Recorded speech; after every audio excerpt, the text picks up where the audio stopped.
Welcome back to my YouTube channel. आज के इस वीडियो में हम समझने वाले हैं फॉर्म 107 के बारे में कि फॉर्म 107 होता क्या है, किन किन लोगों को ये 107 फाइल करना है और अगर जिन लोगों ने ये 107 फाइल नहीं किया तो क्या क्या कॉन्सिक्वेंसेस आ सकते हैं। तो सबसे पहले हम समझते हैं फॉर्म 107 होता क्या है। फॉर्म 107 एक सप्लीमेंट्री डीड ऑफ आर्टिकलशिप है। ये उन लोगों को भरना है जिनके एक्सटेंशन है मतलब जिनके एक्सेस लीव है। मतलब उन्होंने अपने आर्टिकलशिप में आईसीआई के अकॉर्डिंग 24 लीव अलाउ होता है, लेकिन उन्होंने उससे ज़्यादा लीव लिया है तो उन लोगों को 107 फाइल करना है। अब 24 लीव से ज़्यादा अगर आपके आर्टिकलशिप में आपने लीव्स ली है, लेट सपोज आपने 40 लीव लिया है और आईसीआई अलाउ करता है 24 लीव, तो आपके जो 16 डेज़ है वो एक्सटेंशन है, वो आपको अलग से सर्व करना पड़ेगा। वो सर्व करने के लिए आपको 107 फाइल करना पड़ेगा with your principal. So guys, अब ये एक्सटेंशन मतलब ये एक्सेस लीव किन किन लोगों के हो सकता है। प्रोबेबिलिटी है कि अगर आपने ट्रांसफ़र केस है, अगर आप ट्रांसफ़र केस हो तो आपके जो प्रीवियस जो प्रिंसिपल थे, अगर उन्होंने 109 जो टर्मिनेशन ऑफ आर्टिकलशिप का जो फॉर्म होता है, उस फॉर्म में नंबर ऑफ़ जो लीव्स है वो अगर 12 लीव से ज़्यादा शो कर रही है तो उनके एक्सटेंशन है। दूसरा, या तो आपने जो दोनों ही ईयर किसी एक ही प्रिंसिपल के अंदर करे हैं और आपने 24 लीव से ज़्यादा लिया है और 108 कंप्लीशन ऑफ आर्टिकलशिप फाइल करते टाइम नंबर ऑफ़ लीव अगर आपने 24 से ज़्यादा दिखाया है तो उस केस में भी आपको एक्सेस लीव सर्व करनी पड़ेगी।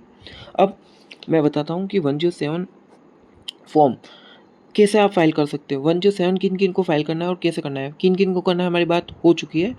जिन लोगों के एक्सटेंशन है उन लोगों को फाइल करना है। बट अब आपके पास 2 ऑप्शन है एक्सटेंशन पीरियड सर्व करने के। पहला कि आप जहाँ से आप भी आर्टिकलशिप कर रहे हैं, अगर आपको उन्हीं प्रिंसिपल के अंदर एक्सटेंशन पीरियड सर्व करना है तो आपको 107 फाइल करना है। अगर आपको मन है कि आपको उन पार्टनर के अंदर सर्व नहीं करना, आपका जो एक्सटेंशन है, किसी और न्यू फर्म के अंदर आपको फाइल करना है, मतलब एक्सटेंशन करना है, तो आप क्या कर सकते हो 108 फाइल कर लो आपके जो प्रीवियस प्रिंसिपल है उनके अंदर, और फिर फ्रेश 102 एंड 103 फाइल कर लो किसी और के अंदर remaining period of excess leave. जो भी आपके एक्सेस लीव उतने टर्म्स के लिए 102 और 103 फाइल कर लो और फिर से 108 फाइल कर लो, या फिर 107 फाइल कर लो करंट एम्प्लॉयर के अंदर ही और दोबारा से 108 फाइल कर लो। यस, आपको 2 बार 108 फाइल करना है, मतलब कि आपका जो मेन 2 ईयर कंप्लीशन होगा उस टाइम आपको करना है, प्लस 107 जब आपने फिल किया और जितने भी दिन एक्सटेंशन है वो एंड होने पर भी 108 अगेन फाइल करना है आपको। So I hope you got your point what I want to saying. So अब अगर जिन लोगों ने ये 107 फाइल नहीं किया, अगर आपके एक्सटेंशन है, एक्सेस लीव है, लेकिन आपने फाइल नहीं किया, तो आप एग्ज़ाम फॉर्म नहीं भर सकते। यस गाइस, आप सीए फाइनल जो एग्ज़ाम होंगे आपके, जैसे कि आपके मई अटेम्प्ट है, लेट्स सपोज 2027, तो आप उसका एग्ज़ाम फॉर्म प्रोविज़नल बेस पर भी फाइल नहीं कर पाओगे, आप एग्ज़ाम नहीं दे पाओगे। इसलिए ये इम्पोर्टेंट है कि आप इस वीडियो को अच्छे से सुनें, समझें क्या करना है, कैसे करना है और 107 फाइल कर लें। अब मैं आपको बताता हूँ 107 फाइल करने के लिए क्या-क्या प्रोसीजर है। तो सबसे पहले आप जब 108 फाइल करोगे आपके 2 year of completion of articleship पर, वो जैसे अप्रूव होता है आरओ और अपने प्रिंसिपल से, तब आपके पोर्टल पे 107 शो करेगा। यस, आर्टिकलशिप फंक्शन पर जाओगे, वहाँ पर आपको जैसे आप ऊपर आर्टिकलशिप पे जाओगे तो आपको ऑटोमेटिक वहाँ 107 शो करेगा। अब वहाँ पर आप क्लिक करोगे, उस फॉर्म में आपको एक डेट डालनी होगी, सिर्फ एक ही डेट डालनी है, उसको प्रिंट आउट ले लेना है। वो डेट आपको क्या डालनी है वो मैं आपको बताता हूँ। वो आपको डेट डालनी है कि कब आप वो जो डीड है वो साइन कर रहे हो, वो डेट आएगी। तो इसमें एक केस है, इसमें आपको एक फ्रेंकी करानी होती है या फिर एक स्टैम्प पेपर, ई स्टैम्प पेपर होता है, नॉन जुडिशियल स्टैम्प पेपर, वो निकलाना होगा।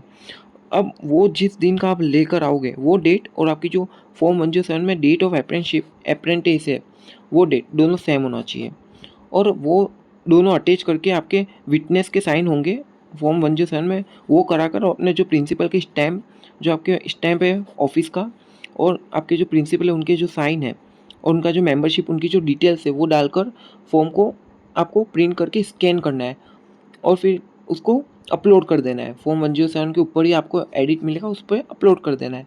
फिर वो 107 जो है वो आरओ अप्रूव करेगा। यस, इसमें प्रिंसिपल का नीड नहीं होता अप्रूव करने का, उसमें जस्ट आरओ अप्रूव कर देगा और आपका ये जो एक्सटेंशन पीरियड है वो स्टार्ट हो जाएगा।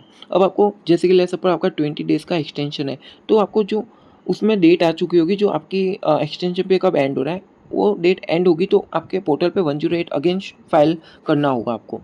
तो 108 अगेन फाइल करोगे तो आपका जो आर्टिकलशिप स्टेटस है वो टर्मिनेटेड की जगह कंप्लीटेड आ चुका होगा।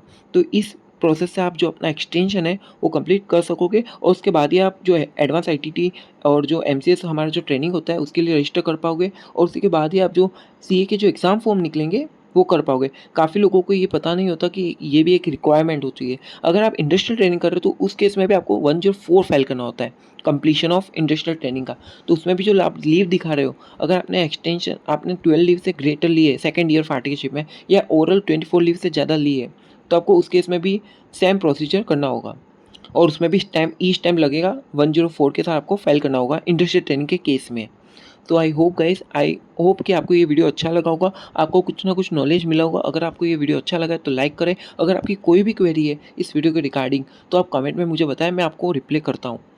ठीक है guys, I hope you like this video and thank you for this watching, and so thank you guys for watching this video, and if you have any doubt then you can ask me in comment section. Thank you.